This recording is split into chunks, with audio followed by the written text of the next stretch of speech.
in these video games. Please.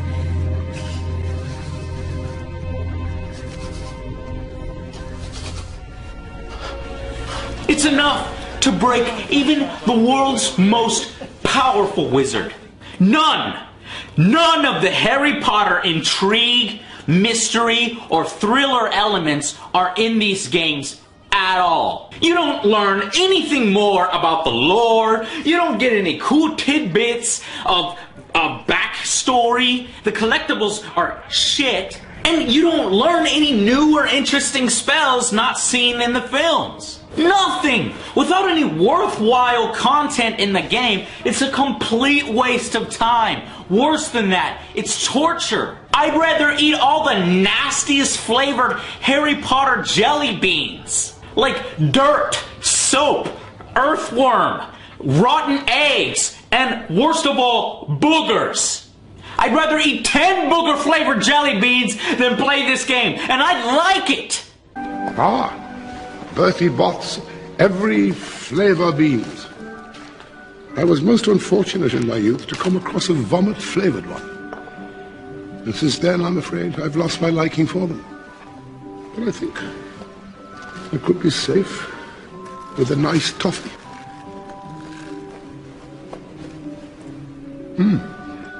Alas. Earwax. As for Deathly Hallows Part 2, well, that experience can be summed up like this. You're a wizard, Harry.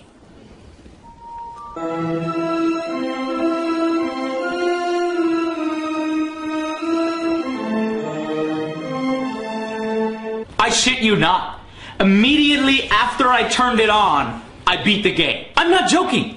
If you thought Kane and Lynch was insulting, then wait until you get a load of this. Deathly Hallows Part 2 is exactly 2 hours and 52 minutes long. 2 hours and 52 minutes?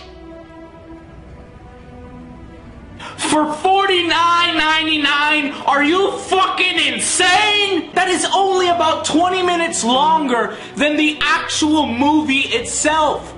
How? How is this possible? I bet you if I replayed the game, I could knock off another 50 minutes from that, making it shorter than the movie it's based on. No wonder you're no longer allowed to just run through the missions on this one. They put up invisible walls and turn it into escort missions for Ron or Hermione, so she could take 15 minutes to open a fucking door.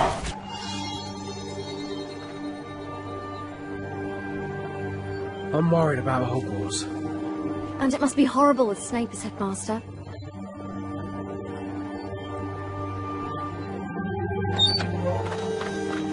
Since when did it take so long to cast the open the lock spell?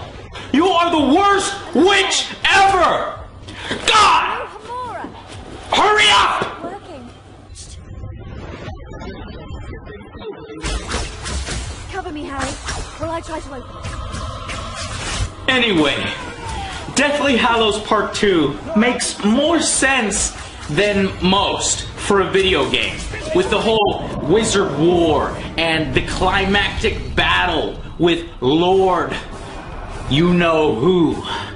Because of that, though, the wands are even more like guns than ever before. Individually, these spells are now slightly more useful, so you'll find yourself spamming Stupefy slightly less, though you still do a lot. With these new spells, you'll be doing things like sniping enemies in the distance with Petrificus Totalis, breaking shields with Expelliarmus, pulling out a rapid-fire machine gun with Expulso, and using homing missiles with Impedimenta! Homing missiles! I don't really need to tell you, this is not at all how the spells work in the books or the movies.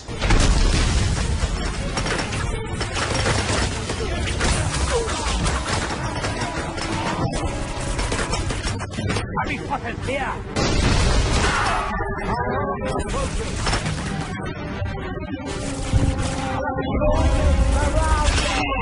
Nowhere to hide! And with all the extra time that the developers had to make this game, since it's only 3 hours max, they did decide that it was okay to put a tiny bit more effort into the actual gameplay. They probably actually listened to the feedback that they got from the angry mothers and grandmothers who bought their kids this crap. Well,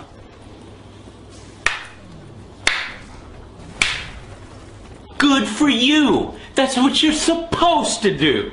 It's now easier to switch spells as they are mapped to the buttons. 2 each, double tap required to get to the second spell. The AI actually seems smarter, actually using cover, not standing out in the open like a moron.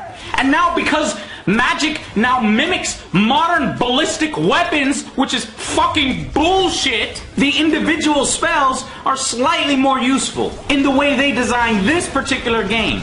Some enemies require that you use a spell to break their shield first, or to knock them off balance, but that's it. You also get to play as other characters in the Harry Potter universe defending the Hogwarts castle, like Minerva, Seamus, Ginny, Ron, Hermione. This was kind of cool until you realize they function exactly the same as each other. There's no varied spells. One doesn't feel more powerful than the other. In fact, Minerva walks slow as molasses. This is a huge wasted opportunity. Protego!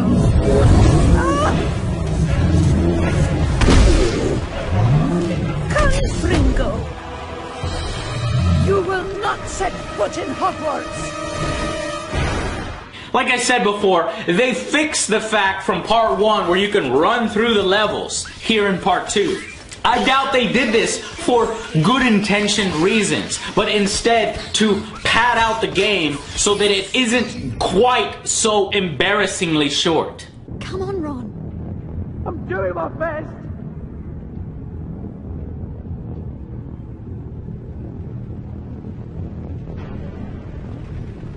Almost there. What's more is that the pointless, forced side missions and the terrible connect experience are dropped completely from the game. The right thing to do would have been to improve these. Nope, they just dropped them from the game entirely. And it wouldn't have been hard even with the strict development time excuse. You make the connect sections limited to very structured wizard duels. When you duel a wizard with a blazing light show and mechanics to show off a struggle. Take those crap side missions and give them exploration or RPG elements talking to NPCs. Learning more. Gathering information and clues. Now that would have been brilliant. You're a little scary sometimes. You know that. Brilliant. Scary. Thank you, Ron. Come on, people. 8 games in, and this is how you repay the loyalty of Harry Potter fans. Dropping any notion of innovation within the world of wizardry. Opting instead for a mix between Call of Duty and Gears of War. Slapping it all together with escort and defense missions, and then slapping us all in the face by it barely clocking in at 2 hours and 50 minutes. Who the f was this game made for? Honestly. It's not Harry Potter fans, and it's not the rest of us. It's not Call of Duty fans, it's not Gears of War fans, and it's not for any fans. The most innovation that you get to see in this game is these cinematic running sections that'll give you fun for about